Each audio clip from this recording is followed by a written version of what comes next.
मयूरभंज जिला प्रशासन पक्षरु जिले में दृष्टिबाधित छात्र छात्री को सुनेत्र योजना माध्यम चषमा बंटन स्थानीय प्रयास हॉल ठारे अनुष्ठित हो जाइछि।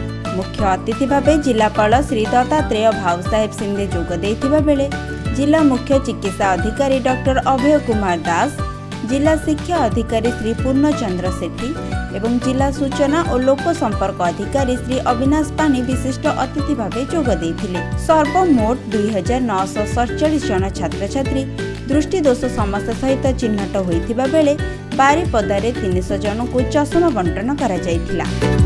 आगामी दिन गुड़िकरे समस्त ब्लॉक मानकरे एही दृष्टिदोष समस्या थिबा छात्र छात्री को सुनेत्र शिविर माध्यम चषमा प्रदान कर व्यवस्था रही। एही परिप्रेक्षी रे जिलापाल कहिथिले जे युवावस्थारू दृष्टिदोष हेबा आजिका समय रे एक चिंताजनक विषय एवं एथि निमंते सजग रहिबा निहाती आवश्यक। अधिक मात्रा रे मोबाइल फोन, दूरदृष्टि संपन्न इलेक्ट्रोनिक गैजेट मानकर व्यवहार कम करबा आवश्यक बोली सूचना देथिले। मयूरभंजरू प्रदीप्त होतांक रिपोर्ट, खबर ओडिशा।